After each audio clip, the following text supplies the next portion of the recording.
아주 오래된 책에서 문득 삶의 해답을 찾아낸 적 있으신가요? 책은 시간을 초월한 대화라는 이야기가 있는데요. 과거의 지혜가 현재 우리에게 새로운 통찰을 선물하는 순간, 이것이 바로 독서의 마법이 아닐까 싶습니다. 자, 오늘도 책을 통해서 삶을 들여다보는 시간을 가져볼까요? 인생 책방, 책방지기 이지혜입니다. 책책책 인생 책책 책비싸 책수의 권진영입니다. 안녕하세요. 책 소개해드리는 작가 책소작 이시안입니다. 네, 첫 번째 코너 아는 척 책방입니다. 시대별 베스트셀러 만나보고 있는데요. 오늘은 어느 시대로 가볼까요? 네, 오늘은 2009년으로 한번 떠나보도록 할 거예요. 2009년. 야, 당시 사회 분위기 어땠나요? 안 좋았죠. 안 좋았죠. 왜냐하면 2008년의 경제위기 다음해니까 그것 때문에 여파가 이제 그 영향을 미치는 딱 그런 때라고 생각하시면 됩니다. 그래서 기업도 구조조정이 한참 있었고요. 청년 실업 문제라든가 사회 현상, 사회 문제들이 좀 많았던 그런 때죠. 맞아요. 제가 29대, 9시였을 때였거든요. 저도 뭔가 아홉수라고. 마음이 힘들었던 때였던 네. 걸로 기억이 나는데, 사회가 전반적으로 이렇게 어둡고 힘들었을 때 기억하실 겁니다. 노무현 전 대통령, 김대중 전 대통령이 두 분 다 이해 서거를 하셨죠. 제가 아직도 기억나는 게 네. 그때 전주대에 강연을 하려고 네. 고속도로를 타고 이렇게 쭉 가고 있었는데 이쪽 차선이 차가 없는 거예요. 그래서 왜 이렇게 차가 없지 하는데 저쪽에서 그 노무현 대통령 장례 행렬이 쫙 이렇게 오고 있었어요. 싹 지나치는데 아직도 그 장면이 생생히 기억이 나거든요. 뭐 이만큼 대통령 사고로 인해서 사회적 분위기부터 정치적 혼란도 있었고 네. 전반적으로 좀 분위기가 다 무겁게 가라앉았다 그런 때라고 보시면 돼요. 좀 기억나는 게 이때가 세계적으로 그 감염병이 좀 유행했던 때예요. 신종플루. 신종플루 맞죠? 맞아요. 이때네요. 우리가 너무 코로나만 지금 기억을 하는데 네. 신종플루도 그때 만만치 않게 충격적이었어요. 21세기 최초의 팬데믹이었죠.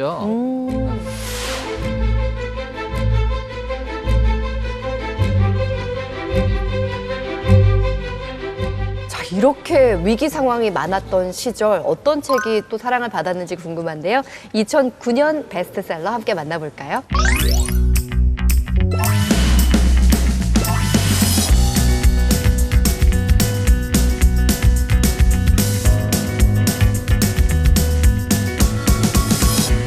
네, 쭉 한번 읽어보니까 익숙한 책들 많이 보이는데요. 인생 책방에 출연하셨던 우리 박수영 의원님이 갖고 오셨던 책 여기 있네요. 네. 넙지. 아, 이 진짜 어려운 책이었던 걸로 기억이 되거든요. 맞아요. 위기 상황일수록 사람들이 기본적인 가치라던가 관계에 더 주목을 한다는 생각이 듭니다. 보니까 뭐 가족의 소중함, 삶의 가치를 돌아보는 책들이 눈에 띄는데요. 그래서 우리가 가족의 소중함을 느끼는 책을 첫 번째 베스트셀러로 살펴보려고 합니다. 2009년 베스트셀러 1위는 신경숙 작가님의 엄마를 부탁해요. 네.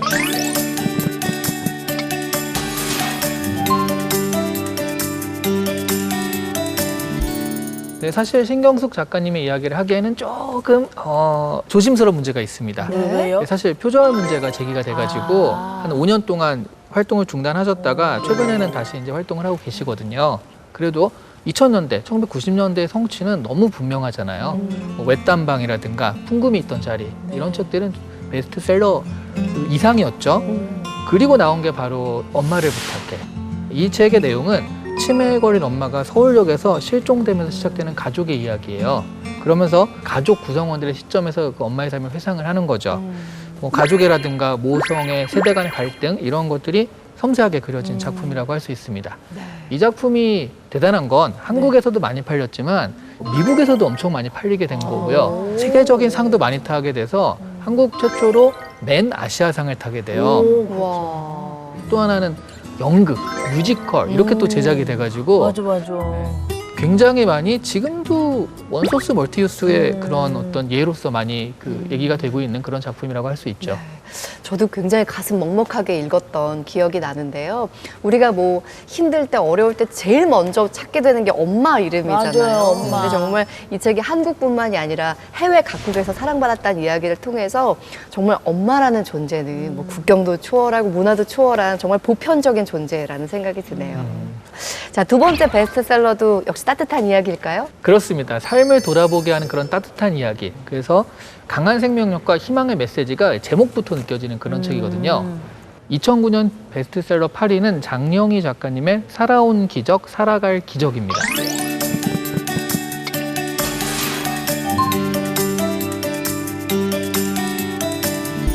이거를 그냥 누군가 제가 이런 얘기를 했으면 에이, 뻔한 얘기겠지 하잖아요. 네네. 이 장영희 작가님이 얘기했기 때문에 완전 다른 거예요. 이분은 어려서 소아마비를 알아가지고 어려서부터 신체적 장애를 가지고 생활을 하세요. 나중에 암투병을 하게 되거든요. 네. 암에 걸리셔서. 그래서 지금 암투병을 하면서 낸 책이 이 책입니다. 네. 되게 위트 있고 재밌는 이야기들을 많이 하는 그런 에세이예요. 죽음을 앞둔 상황에서도 삶의 의미를 찾고 감사하는 모습을 담은 책이거든요. 2001년서부터 암투병을 시작하셨거든요. 그리고 2009년에 돌아가세요. 2019년에 100세 기념판이 나왔다고 그럽니다. 네. 그 진정성이 이제 계속 가는 거죠. 한 10년이 지나도요. 그리고 그 인세와 고인의 퇴직금은 형편이 어려운 아이들한테 장학금으로 쓰였다라고 합니다. 또 누군가에게 기적을 만드는 장학금이겠어요. 네. 이 작가의 처지를 생각해 보니까 진짜 네. 이 제목이 다시 한 번 더 의미를 생각하게 되네요. 그 절망적인 상황에서도 미소 짓는 모습이 떠오르는데요. 뭐 그 시기에 분위기도 그렇고 뭔가 책도 그렇고 뭔가 계속 감성적이 되는 듯한 느낌이에요. 이 한편에서는 경제 불황으로 어렵고 힘드니까 내가 어떻게 하면 이걸 잘 살아남을까에 대해서 고민이 있었고 바로 거기에 대해서 그러면 이렇게 하시는 게 어때요? 라고 제안을 하는 책이 또 제가 세 번째로 소개해드릴 책입니다. 2009년 베스트셀러 5위가 고경호 작가님의 4개의 통장이거든요.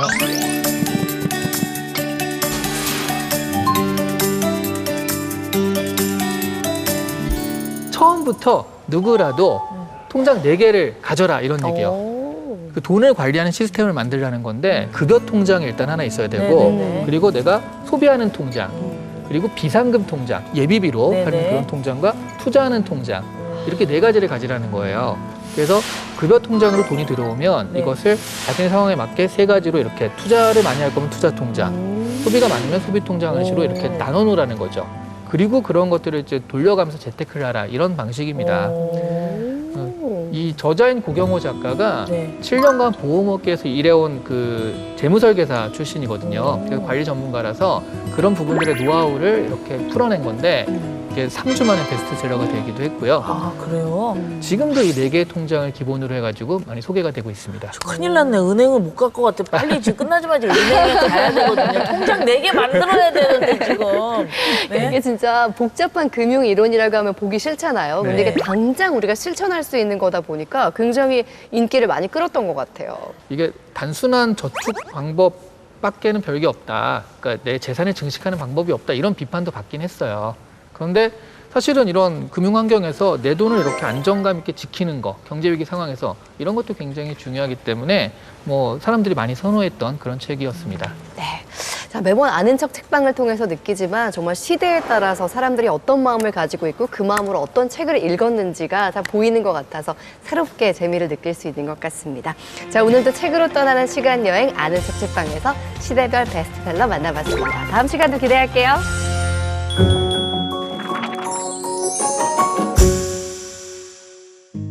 책과 인생 이야기 함께하는 인생 책방 오늘 모실 주인공은요.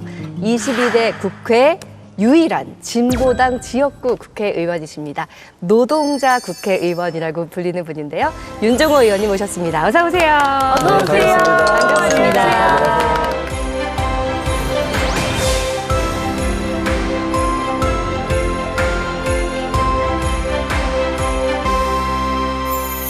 네, 야, 100만 불짜리 미소를 갖고 계십니다. 예, 감사합니다. 네, 보니까 마음이 저도 편안해지는데요. 네. 우리 의원님으로 말씀드릴 것 같으면 제가 노동자 국회의원이다라고 소개를 해드렸는데 노동 현장에서 잔뼈가 굵은 분이십니다. 네. 자동차 회사에서 오랫동안 근무를 하셨다고요? 네, 고등학교 3학년 1학기 마치고부터 네. 취업전선으로 뛰어들어서 부산의 사상공단에도 있었고 그래도 대우조선소에도 근무를 했고요. 이제 군대에 제대하자마자 네. 청운의 꿈을 품고 들어갔던 회사가 현대자동차. 그게 86년도였고요. 네. 우여곡절 끝에 지난해 연말에 정년퇴직을 했습니다. 그러셨군요. 네네. 어린 시절에 꿈이 뭐냐고 보통 물어보면요. 저희 어릴 때도 그랬거든요. 뭐 대통령이요, 과학자요, 선생님이요, 막 그랬는데 네. 제가 듣기로 의원님께서는 어릴 적부터 꿈이 기술자였다라고 들었어요. 그러면은 일단 꿈은 이루신 거네요. 꿈은 뭐 이뤘죠. 네. 어제 어릴 때 가정 형편이 어렵다 보니까 힘든 삶을 살다 보니까 빨리 돈을 벌어야 되겠다 이런 생각들이 앞섰던 것이고요. 네. 근데 이렇게 사회가 부딪히면서 또 새로운 꿈들이 생긴 것 같아요. 네. 이제 의원님의 인생 이야기 나눠보겠습니다. 의원님께서 직접 선정해주신 인생 책을 통해서 이야기 나눠볼 텐데요. 오늘 선정해주신 책 바로 이 책입니다. 보이시죠? 제가 보통은 네. 이렇게 들고 오는데 오늘은 너무 많아서 들고 올 수가 없었거든요. 자, 드디어 이 책을 인생 책방에서 만납니다. 20세기 한국인에게 가장 큰 영향을 미친 책이라고 불리는 책이죠. 바로 조정래 작가의 대하소설 태백산맥인데요. 어떤 내용을 담고 있는지 함께 화면으로 만나고 올까요? 소설 태백산맥은 한반도가 해방과 분단을 맞이한 시기, 여순 사건이 일어난 1948년부터 6.25 전쟁 후 남북 분단이 확정된 1953년까지 5년간의 이야기인데요. 험난한 역사 속 소작인들의 삶을 생생하게 그려냈습니다. 민족사의 매몰 시대, 현대사의 실종 시대라 불리는 역사의 정면으로 부딪혀 80년대 최대의 문제작으로 평가받고 있는 작품입니다.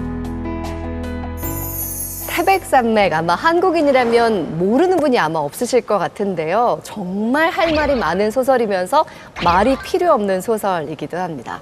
자, 시안 작가님, 80년대 중반에는 대학가에서 이 책이 필독서였다면서요? 그러니까 요즘에 이제 입서비리트라고 있어 보이느냐 없어 보이느냐 이런 얘기를 하잖아요. 네. 이때는 이 책을 읽었느냐 안 읽었느냐가 이 사람이 의식이 있는 사람인가 아닌가. 그러니까 문학을 좋아하고 그런 문제가 아니라 네. 뭐 생각을 좀 평소에 하는 사람인가 아닌가. 이런 것들을 태백산맥을 읽었냐 안 읽었냐로 판단했습니다. 89년에 10권으로 완간이 되었는데 네. 저도 사실 이때 책을 사 모았거든요. 네. 그래서 10권이 다 있어야 되는데 1권을 누가 빌려갔어요. 어머. 아직도 안 갚았어요. 이가 빠졌네요. 그래서 이게 아까 책이 빠졌네, 예, 정말. 바보가 된 책입니다, 지금. 네. 의원님은 혹시 이 책을 언제 처음 접하셨나요? 그렇죠. 저도 이렇게 그 87년도 이제 민주항쟁과 노동대표 투쟁이 일어났을 때 노동자 활동을 시작으로 사회에 눈을 뜨게 됐었는데요. 네. 그 초기 때 저도 이제 태백산맥이 나왔다는 얘기를 듣고 1권을 사봤는데 네. 그 읽는 시간이 너무너무 이렇게 재밌고 뭐 짬이 없는데 일하는 시간에 뭐 1분, 2분 남을 때 한 장, 두 장 넘기면서 책을 읽었었거든요.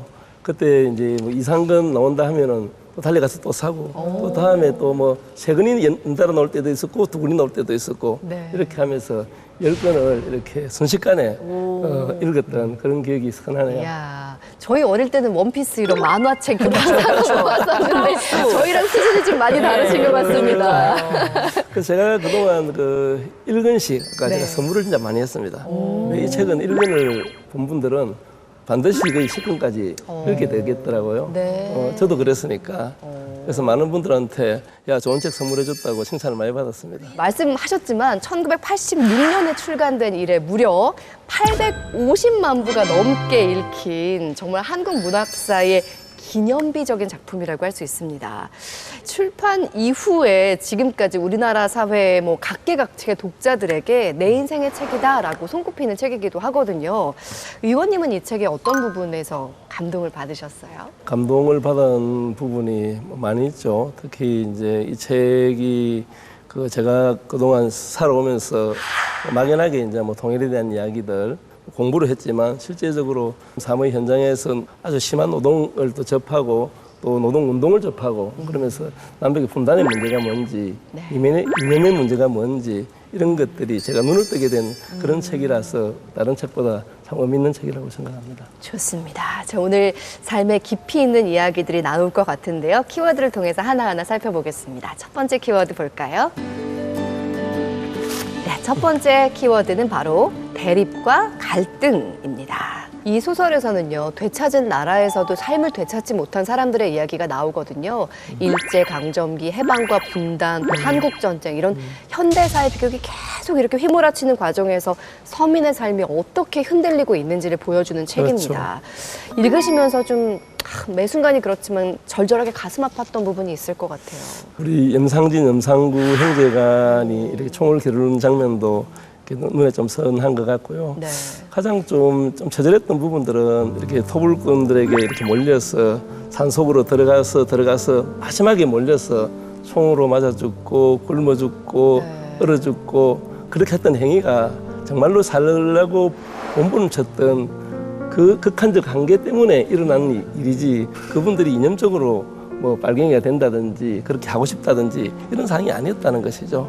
그 시대에 민중의 삶이 그만큼 힘들고 어렵고 절박했다 이런 것들을 아주 느끼는 그런 장면이었던 것 같습니다. 사실 근데 염상진, 염상구 그 동생 염상구 같은 경우에는 뭔가 그 특별히 내가 이런 이념이 있어서 어떤 우파를 택하고 이런 건 아니에요. 어떤 상황, 극단적인 상황 속에서 이렇게 가다 보니까 자신의 선택이 아닌데 극단적인 상황이 이 이념적인 선택으로 몰아붙인 느낌이 좀 있긴 하거든요.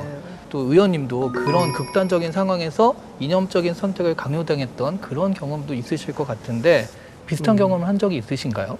저한테는 사실 이념 갈등이라는 게 일상적으로 늘 있는 것이죠. 이제 선거 때만 되면 종북 빨갱이, 선거 끝나고 나면 이제 이렇게 또 아무것도 아닌 것처럼 이렇게 할 때는 또 이렇게도 이야기를 해요. 아, 윤 의원은 진보당스럽지 않아. 국회의원들이 이렇게 이야기합니다. 진보당스러운 게 뭐예요? 이러면 아주 이념적이고 아니면은 좀 고집불통이고 남하고 다 해봐 안 하고 이렇게 해석하는데 실질적으로 이제 그렇지 않음에도 불구하고 조금만 만나서 이야기하면 뭐 종북이니 색깔론이 이런 것들이 아무 부질없는 이야기임에도 불구하고 아직도 이렇게 대한민국 사회는 그것이 여전히 사람을 판단하는 기준으로 있다는 것이 많이 안타깝죠. 종북 빨갱이 얘기 나올 때 나 공수부대 출신이야 라고 말씀하셨던데요. 멋있게. 예, 하도 종북 이야기해서 내가 종고다. 네. 이렇게 얘기한 적도 있습니다. 종고다. 네, 뭐 사상, 이념 이런 단어들이 이 책을 읽는 맥이라는 생각이 들거든요. 이 단어를 빼고는 이야기할 수 없는 소설이라는 생각이 드는데 이게 사실 정치적인 의미로 해석이 되기보다는 생존권, 네, 정말 그렇죠. 삶의 절박함에서 나온 네. 단어들이라는 생각이 좀 들었어요. 근데 네. 뭐 시대 배경은 많이 달라졌고 시간도 많이 흐르긴 했지만 오늘날 서민의 모습에서도 이 삶의 절박함을 느끼는 순간이 많이 있잖아요. 그렇죠. 5포 세대, 7포 세대를 넘어서 뭐 전포 세대 그러다 보니까 자살률이 부동에 지금 시대 1위를 20년째 넘게 지금 달리고 있고 또 학교 출산율이 0.7이면 이 사회에 나가도 행복할 가능성이 별로 없으니까 아이도 낳지 않고 또 직장을 구하기 또 힘들고 구한다 손치더라도 어느 날 그 최저임금이 최고임금이 됐어요. 대부분의 노동자들이 갈 만한 곳이 없어요. 일부 대기업과 공기업을 제외하고 나머지 중소기업은 전부 다 최저임금 사업장이라고 보면 될 것이고 그 외에도 지금 뭐 자회사라는 명목으로 또 전부 비정규직, 하청 이런 게 그냥 사회 전반적으로 널려 있으면서 국민들의 삶의 질이 전체적으로 하향 평준화되고 있는 것이 지금 현실 대한민국의 현주소라고 볼 수 있지 않나 생각합니다. 네. 우리 의원님께서 어린 시절 또 힘들게 보내셨고 노동 현장에 오래 계셨으니까 그런 청년들 만나면은 해줄 얘기가 참 많으시겠어요.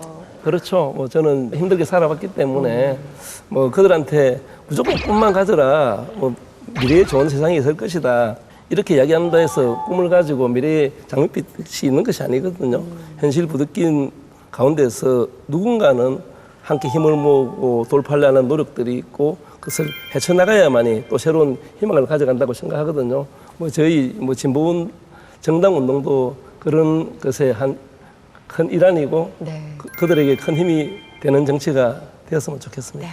정치권이 빨리 해결해야 될 문제들, 숙제들이 늘어가고 있다라는 생각이 드는데요. 네. 우리 윤종호 의원님과 함께 책과 인생 이야기 키워드를 통해 알아보고 있습니다. 자, 두 번째 키워드 볼까요? 네, 두 번째 키워드는 바로 차별의 다른 이름입니다.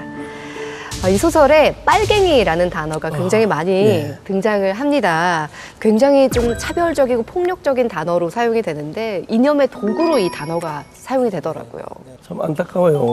뭐 제가 러시아어로 파르티잔 이게 뭐 어원이다 이런 이야기들이 있는데 옛날에는 이제 팔치산, 빨갱이 이런 말이 그 당시에 뭐 이승만 정권에 이렇게 저항하는 사람을 통칭해서 이제 부르던 것들이 그것이 계속 뭐 부르고 하면서 그냥 정권을 반대하면 빨갱이 또 뭐 종북 세력을 얘기할 때 빨갱이 이렇게 했는데 그 당시에는 그냥 손쉽게 나를 지지 안 하면 그냥 그렇게 좀 몰아갔던 반대 세력을. 그런 단어가 아닌가 생각합니다.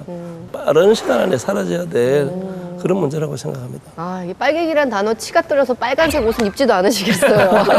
어떠세요, 평소에? 근데 세계적인 진보 정당들이 대부분 이제 이렇게 빨간 그 붉은 깃발을 네. 이렇게 선호해서 원래 이제 저희들 진보당도 상색이 좀 붉은색이었는데 지금 얼마 전부터 이제 이렇게 하늘색으로 네. 이렇게 바꾸고 있고 저는 뭐 옷은 절대로 빨간색 안 입습니다. 저는 그 태백산맥에 나오는 구절 중에 이 부분이 굉장히 인상적이었던 것 같아요. 네. 144페이지 보면은 네. 모털말로 나라가 공산당 맹글고 지주들이 빨갱이 만든단께요. 이 부분이 있거든요. 네. 예. 벌교사. 우리 인생 책방의 제주꾼. 노래면 노래, 사투리면 사투리, 뭐 랩이면 랩. 수액. 예. 다 담당하고 계세요. 아유, 감사합니다. 이 부분이 저는 생각이 나더라고요. 그래요. 근데 네. 이 구절 보면 이게 빨갱이가 네. 이념 얘기가 아니거든요. 그냥 이거는 그냥 생활, 먹고 사는 문제로 빨갱이가 된 건데 네네. 의원님은 어떻게 생각하시나요? 그래요. 지금 뭐 현대 사회의 가장 큰 문제가 이렇게 이제 정말 끝없는 경쟁, 불평등 양극화 심화, 아까 청년들이 아까 점포 세대까지 이야기를 했었는데 시대만 다르지 그때는 뭐 농경 사회였고 지금 산업 사회가 아니니까 뭐 지주와 소장농 사이에 불평등이 엄청나게 심하고 그 불평등을 바꾸기 위해서 뭐 무상 몰수 무상 분배 그 토지를 갖다가 개혁하자 여기에 당연하게 뭐 농민들이 이렇게 좋은 의견이다. 정말로 내 삶이 새롭게 바뀔 수 있겠구나. 근데 결국은 이제 그런 것들이 실현화되지 못하고 수탈당하고 또 죽임으로 내몰리고 이런 것들이 그때 상황, 시대 상황이나 지금 현대 사회도 여전히 그게 진행 중이라는 것에 이 소설이 뭐 가진 의미가 저는 크다고 생각하거든요. 근데 지금 말씀하셨지만 시대가 굉장히 많이 변했는데 이렇게 네. 많이 달라졌는데도 여전히 우리 사회에 차별적인 단어들이 존재합니다. 낙인 찍는 그런 단어들도 많고요. 맞아요. 근데 네. 진보당에 계시기 때문에 아마 네. 그런 일들을 많이 당하실 것 같거든요. 그렇죠. 네, 어떠세요? 좀 소수 정당이기 때문에 받는 오해라던가 편견 같은 거에 맞닥뜨렸을 때 어떨 때가 있었을까요? 뭐 선거 때 TV 토론 가면은 윤 후보께서는 북한을 몇 번이나 다녀오셨어요. 어머. 이런 질문을 하고 네. 또 공방 벌이다가 사실 그걸 답변할 여가가 없이 지나가고 나면 그 다음날 가면 주민들한테 수만 통의 문자가 윤 후보는 북한을 5번씩이나 갔다 온 진상을 밝혀라 하면서 또 현수막도 걸고 이렇게 하거든요. 사실 제가 북한을 갔다 온 것은 그 금강산 관광을 2번 갔다 왔고요. 네. 개성 관광을 1번 갔다 왔고 네. 한 번은 이제 통일축구대에 제가 울산의 대회장을 맡았는데 축구공 축구화 보내기 사업 정부 승인 받고 갔다 왔고 네. 또 우리 노무현 대통령 시절에는 뭐 백두산을 직접 이렇게 한국에서 올라갈 수 있을 정도의 분위기까지 갔잖아요. 이런 내용을 막상 이 선거전이 돌입하게 되면은 종북 빨갱이로 모는 구실로 삼는다. 이게 사실은 시대에 맞지 않는 것이잖아요.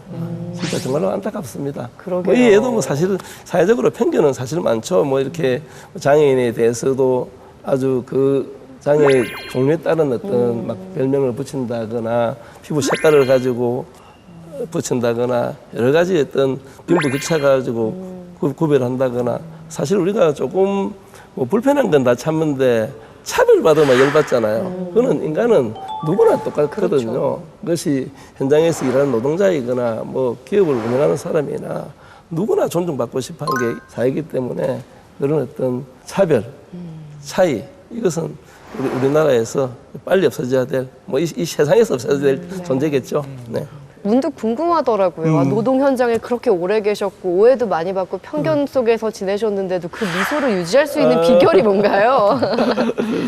저는 뭐 지금까지 어려운 환경 속에 살아오면서 뭐 우리 어머님이 저한테 아이고 우리 정우한테 물려준 거라고는 제사밖에 없네 이런 이야기를 많이 하지만 우리 어머님께서 정말로 네. 이렇게 미소가 좋으시고 어디 가면 분위기 잘 맞추시고 네. 뭐 적은 돈으로도 이렇게 경로당 가서 이렇게 그 동료들하고 친구들하고 이렇게 잘 나눠 먹고 이렇게 사이좋게 어우러져가는 이런 일을 참 잘하시거든요. 뭐 저도 이렇게 뭐 가진 건 없지만 또 주변 사람들 이렇게 좀 잘 챙기고 함께 어우러가는 이제 리더십. 과거에는 뭐 깃발 들고 나를 따르라는 리더십이 그래서 통하는 시대였다면 지금은 이제 오히려 뭐 그런 통합의 리더십, 주변을 잘 챙기는 리더십이 훨씬 더 사회적으로 좀 인정받지 않나 생각하고 저는 우리 어머님을 되게 존경합니다. 네, 어머님이 주신 유산이군요. 예, 그 그렇죠. 미소는. 네. 우리 의원님께서 정치에 입문하신 계기가 이 사회의 차별과 불평등 문제가 영향을 미쳤다고 얘기를 들었어요. 네. 어떤 계기가 있었던 건가요?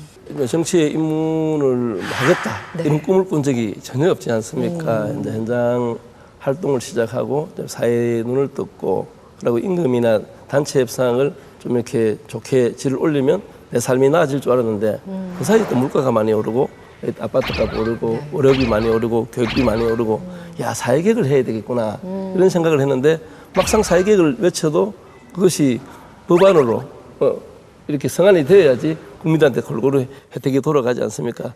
땀을 일하는 노동자가 따로 있고 정치하는 사람이 따로 있는 것이 아니라 그 노동자가 정치의 주역이 되는 것이고 농민도 정치의 주역이 되는 것이고 그 대표자들이 다양한 세력들이 정치로 나가야 대한민국 사회가 좀 이렇게 균형 있고 누구나 대변할 수 있는 그런 법안이 만들어진다. 이렇게 자각을 하면 돼서 그럼 누가 나가면 좋을까?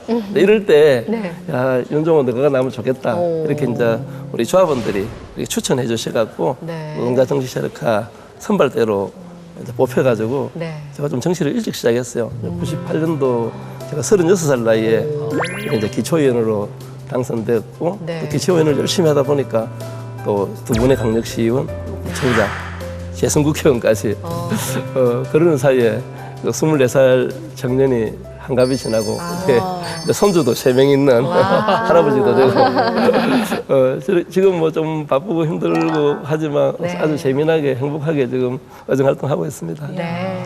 행복하게 너무 걸어오셔서 참 다행인데 쉬지를 못하시는 것 같아요, 진영 씨.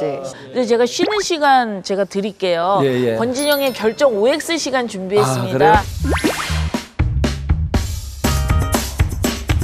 첫 번째 질문 드리겠습니다. 공수부대 특전사 출신의 지금도 여러 운동을 즐기는 윤종호 의원님. 양복 안에 숨겨져 근육은 덱스 못지않다. 하나, 둘, 셋. 아, 진짜요? 아니, 공수부대 출신인데 의원님. 뭐 근육은 없고요. 제가 네. 이제 유산소 운동을 좋아해서 네. 공 가지고 노는 운동은 거의 다른 사람들하고 조금씩 다 어울리고 또 이렇게 축구회, 탁구회, 배드민턴회 이런 회에 전부 회원으로 가입되어 있습니다. 그래서 뭐 친목도 도모하고 또 표도 되고. 근데 요즘 그래서 나이가 들면서 좀 근력을 키워야 되겠구나 싶어서 국회의원회관에 체력단련장이 있거든요. 네. 하여튼 얼마 전부터 하루에 한 30분이라도 하려고 열심히 갈고 닦고 있는데 언젠가 한번 보여줄 수 있도록. 기대됩니다. 그러시군요. 자, 두 번째 질문 드리겠습니다. 네. 대형마트와의 아찔한 인연. 지금도 장 볼 때 대형마트는 멀리하게 된다? 하나, 둘, 셋. 멀리하죠. 아, 진짜요? 일단은 뭐 코스트코는 네. 한 번도 아직 가지를 안 했고 제 주변에 저하고 좀 친한 사람, 저를 좀 이해하는 사람들은 네. 윤종호 너 때문에 코스트코 가고 싶은데 못 간다, 안 간다 이런 사람들도 많고요.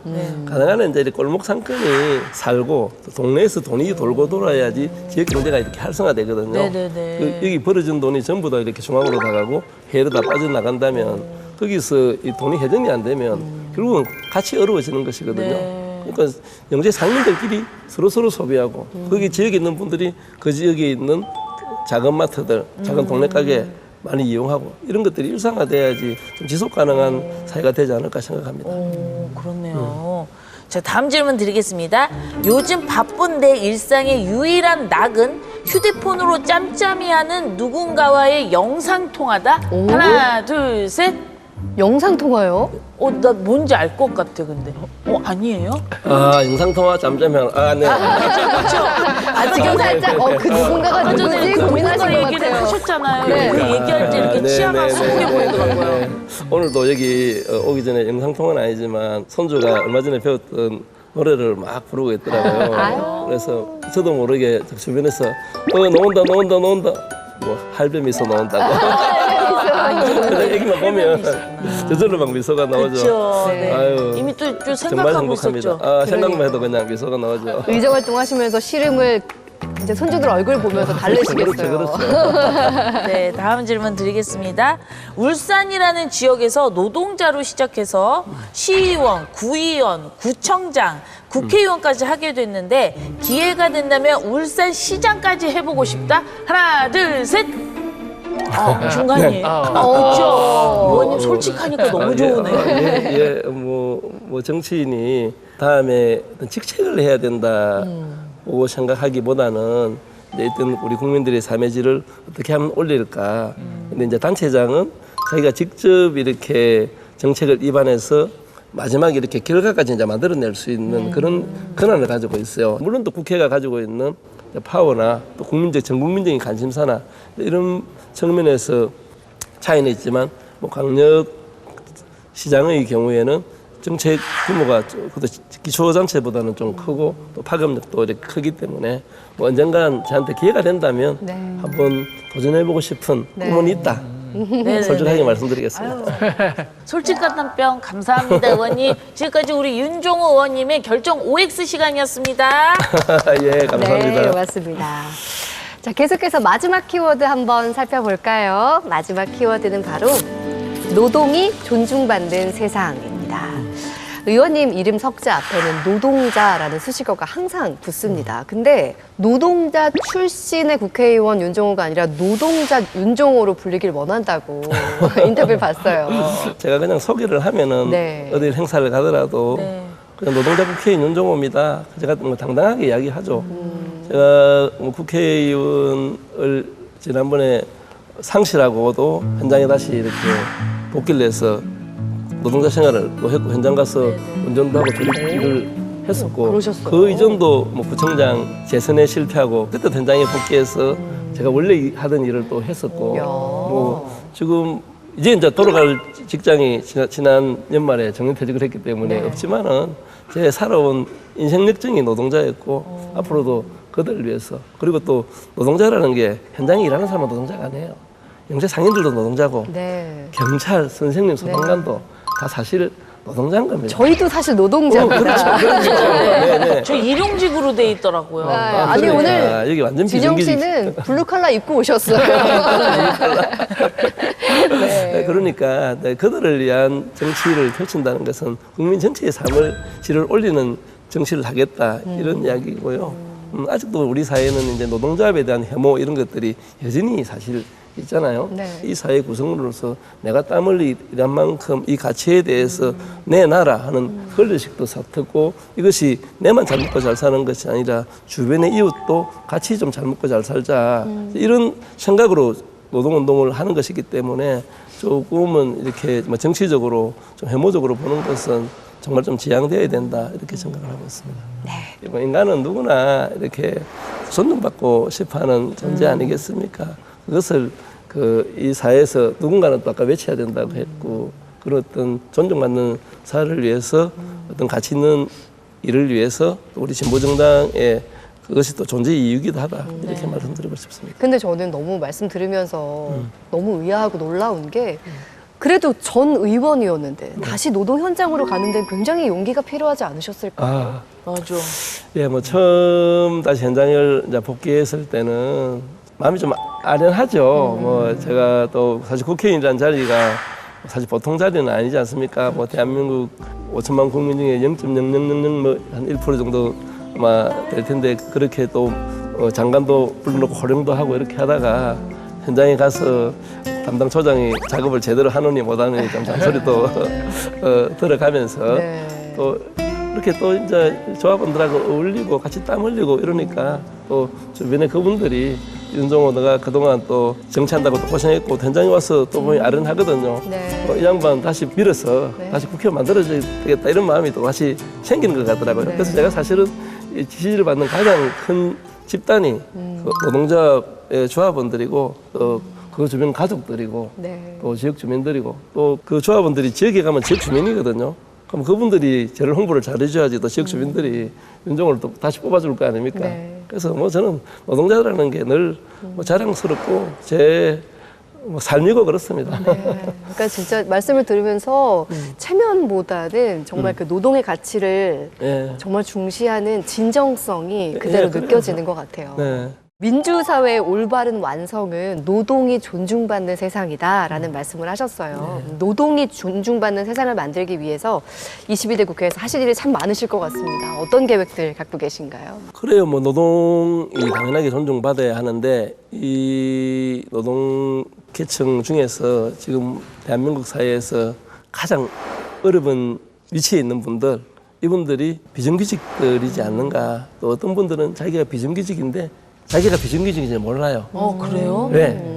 제가 이 사회 구성원으로서 노동조합에 대한 교육이나 인식이나 이런 것들의 교육이 되신 분들은 아, 내가 이렇게 차별받고 있구나. 이거는 사회 구조적인 문제구나. 이렇게 생각해야 되는데 그것조차도 인식을 못 하시는 분들도 되게 많습니다. 무겁고 위험하고 어떤 먼지나고 사람들이 하기 싫어하는 일. 이런 것들이 대부분이 이제 이렇게 애주하청으로 나가고 그 일도 또 이제 우리나라 사람이 잘 안 하는 일은 또 외국인 노동자들이 또 하게 되고 그걸 또 계속 죄임금으로 이렇게 막 몰아가려고 하고 있잖아요. 그래서 이런 것들을 좀 바로 잡는 일. 그래서 제가 노조법 2~3조의 개정이 되게 중요하다. 2조가 이제 진짜 사장 교섭법, 3조가 일반적으로 이야기하면 노란봉투법, 과도한 손배, 가압류로 이렇게 노동자들의 정당한 노동자 활동을 아주 이렇게 좀 제한다든지 방해한다든지 이렇게 악용되었던 사례도 되게 많지 않습니까? 가장 이제 기본적인 노동권을 확보하는 일부터 시작해야 되겠다 하고 지금 활동을 시작하고 있습니다. 네. 조금 전에도 가장 힘들었던 시간으로 말씀을 해주셨는데 20대 국회에 입성을 하셨지만 임기를 다 채우지 못하고 이제 의원직을 상실하는 위기를 겪기도 하셨는데 그만큼 22대 국회에 이제 입성하는 포부가 남다르실 것 같아요. 그렇죠. 뭐 그때 임기를 다 못 채웠으니까 이번에야말로 당연히 임기는 채워야 되고요. 이제 지금 국민들이 주어진 그 4년간의 그 소중한 시간 아니겠습니까? 이 시간이 결코 헛되이지 않고 지금 대한민국 사회의 가장 큰 끝없는 경쟁, 불평등 양극화의 문제를 넘어서서 우리가 살아가는 가치가 야 어떻게 하면 능구를 밟고 일어서서 나만 행복해야지 이런 어떤 것이 막 보편적인 어떤 사회의 가치로 되어 있는 이 사회를 살아가는 것이 그냥 행복. 어떻게 하면 행복하게 살까? 어떻게 하면 재미있게 살까? 이게 가족뿐만 아니라 지역사회, 학교, 직장 나가서는 전체 대한민국 사회가 이제 그런 가치로 나아가야 된다고 생각하거든요. 근데 지금 너무 이제 그 대한민국 사회가 경쟁에 내몰리다 보니까 진짜 소중한 가치를 잃어버리고 살아가지 않나. 그런 가치를 좀 재정립하는 그것이 그동안 우리 진보정당이 끊임없이 이렇게 노동의 가치가 존중받고 남을 일하는 사람 제대로 대접받고 이런 주장들을 해왔지 않습니까? 그런 가치가 일반적 가치가 좀 됐으면 좋겠습니다. 네. 자, 오늘 윤종호 의원님께서 인생책으로 선정해 주신 태백산맥을 통해서 이야기 나눠봤는데 꼭 이 책을 통해서 전하고 싶은 메시지 어떤 걸까요? 그래요. 지금 뭐 우리 벌써 해방된 지가 80년이 다 돼가지 않습니까? 그렇지만 아직까지 여전히 이렇게 이념 정쟁, 이데올로기, 갈등 이런 것들이 여전하고 또 국민들의 삶도 여전히 팍팍하고 힘들고 이것을 좀 한번 뒤집는 그런 대한민국을 한번 생각하는 그런 태백산맥이었으면 좋겠다. 그래서 우리 젊은 분들이 한번 읽어봤으면 좋겠다. 진짜 권하고 싶습니다. 네. 자, 오늘 블루컬러 준영 씨는 의원님 만나본 소감 어떠셨어요? 의원님은 저도 모르게 이제 대화를 나눌수록 진짜 진정한 묵은지 같다라는 생각이 들더라고요. 묵은지. 이거 밥상에서 없으면 안 되잖아요. 정말 색깔과 맛이 정확하게 보인다는 그런 생각이 들어서 앞으로 국민들을 위해서 그 맛을 좀 많이 유지해 주셨으면 좋겠습니다. 전 국민 감칠맛 좋네요. 그러니까요. 감사합니다. 전 국민 감칠맛. 네. 자, 이시안 작가님 간단한 추천평 부탁드려요. 저는 옐로우 컬러로서 말씀을 좀 드리자면 네. 이 책은 사실 추천하기엔 양이 너무 많아요. 그래서 그건 좀 미안하지만 대신 이 책은 지금 대한민국 사회의 어떤 지형도, 네. 뭐 정치적 지형도나 사회적 구조 뭐 이런 것들을 이해하려면 사실 읽어보면 굉장히 그래서 이렇게 되는구나라고 이해하기가 좋거든요. 1권만 읽으시면 그 뒤부터는 너무 재밌어요. 진짜 너무 재밌어 끝까지 읽게 되는 책이라 처음에 1권 요거를 좀 넘어가시라고 네네네. 말씀을 드릴게요. 참고로 이시안 작가님 책 빌려간 1권 빌려가신 분 얼른 네. 이 방송 통해서 빌려주셨으면 빨리 좋겠어요. 갖고 오라고 빨리 갖고 와. 자, 끝으로 의원님 시청자 여러분께 한 말씀 해주세요. 예, 우리 진보당에 그동안 보내주신 따뜻한 애정에 감사를 드리고요. 어떤 진심의 정치, 또 우리 국민 곁에 또 힘이 되는 정치로 좀 이렇게 가슴 뻥 뚫리는 그런 정치를 실현하도록 앞으로도 최선을 다하겠습니다. 감사합니다. 지금까지 노동 현장에서 진정성으로 이야기를 전하는 윤종호 의원님과 함께했습니다. 4년 임기 동안 그 미소 절대 잃지 않으셨으면 좋겠습니다. 오늘 네. 소중한 시간 내주셔서 감사합니다. 감사합니다. 고맙습니다.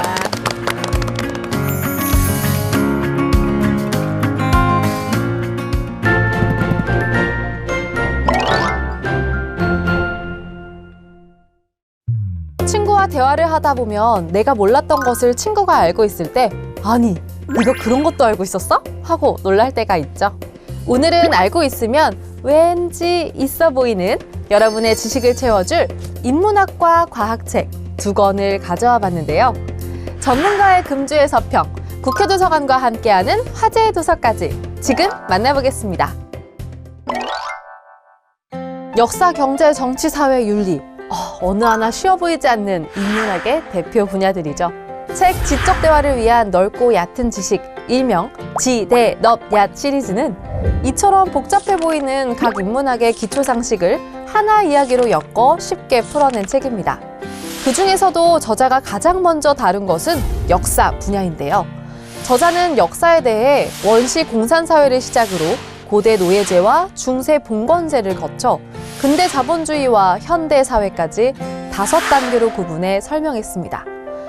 뭐니 해도 이 책의 가장 큰 포인트는 바로 각 챕터의 마지막 장. 역사에서는 역사를 움직여온 핵심이 바로 경제에 있다.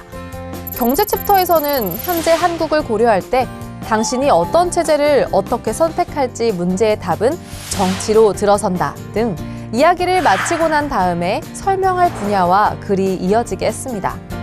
2010년대 한국 출판계에 인문학 신드롬을 일으키기도 했던 지대넙얏 시리즈. 우리가 그동안 미처 몰랐던 상식용어, 기초이론, 그리고 지식의 흐름까지. 이제 안 외워지는 두꺼운 책 붙잡지 말고요. 지대넙얏으로 자연스럽게 이해해보세요. 과학이라곤 정말 하나도 모르신다고요? 과학이라는 말만 들어도 두드러기가 막 올라온다고요? 괜찮아요. 궤도의 과학 허세와 함께라면 어느 순간 과학으로 허세를 부리는 자신을 발견하게 될 테니까요. 인사할 시간도 없습니다. 여러분의 시간을 아껴드릴 안될과학의 레알 짧은 과학, 긴급과학의 궤도입니다. 구독자 100만이 넘는 유튜브 안될과학의 멤버인 과학 커뮤니케이터 궤도. 책 궤도의 과학 허세를 통해 과학적 전문성을 갖추면서도 재미가 곁들인 과학 이야기들을 전했습니다. 영국의 외로운 모태솔로 피터. 물론 주변 친구들은 그가 모쏠인 이유를 알고 있었지만 그는 자신에게 애인이 생기지 않는 이유를 알지 못했는데요. 이유를 찾던 피터는 자신의 이상형이 영국에 몇 명이나 있을지 궁금했고 한 가지 가설로 데이트 방정식을 고안했다고 합니다. 그는 이 방정식으로 만나지 못한 여자친구는 아직 발견되지 않은 외계인과 같다 하는 결과를 얻었다고 하는데요. 연애나 다이어트, 먹방 같은 우리 생활과 밀접한 주제부터 귀신, 외계인과 같은 과학으로 과연 답이 나올까 하는 주제와 힉스, 블랙홀, 양자역학 같은 딥한 과학 개념까지 다양한 소재를 통해 과학을 다루었는데요. 이제 이 책을 읽고 난 후 여러분은 귀신은 존재한다고 믿는 친구를 만나면 자신 있게 설명하게 될 겁니다. 귀신은 없어. 왜냐면 말이야. 하고 말이죠. 2500여 년 전 인류 대다수의 음식에서 무의미한 존재였던 설탕. 과거 희귀품으로 비싸게 다뤄졌던 설탕은 어느새 우리 삶에 없어서는 안 될 필수 중에 필수 식재료가 되었는데요. 설탕은 노예제와의 긴밀한 관계를 통해 인간관계에 깊은 영향을 미치기도 했으며 극심한 환경오염을 초래하기도 했습니다. 책 설탕은 이처럼 인간의 삶을 바꾼 설탕의 역사를 다룬 책인데요. 서평자인 강진아 한양대학교 사학과 교수는 설탕을 둘러싼 역사, 기술, 지정학, 학문, 인간 군상을 책 속에 다 담았다고 서평했습니다.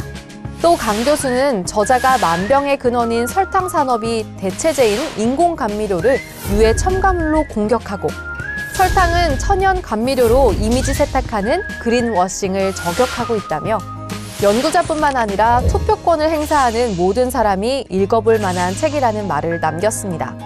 건강뿐 아니라 환경과 빈곤까지 오늘날 설탕은 광범위한 영향을 미치고 있는데요.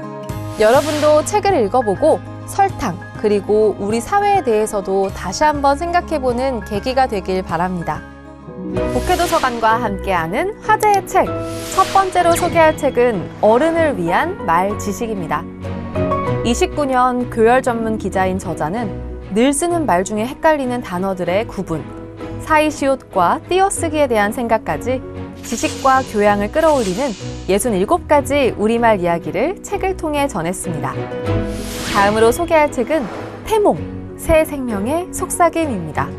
책은 태몽과 양자역학의 연관성에 주목하며 태몽 현상과 그 해석에 관해 살펴봤는데요. 너무도 친숙하지만 그 누구도 속 시원히 알려주지 못했던 태몽의 비밀, 책에서 확인해 보시기 바랍니다. 마지막으로 소개할 책은 사운드 오브 뮤직입니다. 우리는 아주 오래전부터 음악과 소리를 객관적으로 해석하려는 끊임없는 시도를 해왔는데요. 물리학과 생리학, 수학과 천문, 철학 등의 영역을 두루 다루면서 음악과 소리의 역사를 살피는 책은 과학적, 수학적, 역사적 지식을 융합해 소리가 어떻게 음악이 되었을지를 분석했습니다. 오늘 소개한 책을 읽으면서 여러분의 지식도 살짝 충전해 보시고요. 다음에도 새로운 책으로 다시 찾아오겠습니다. 고맙습니다.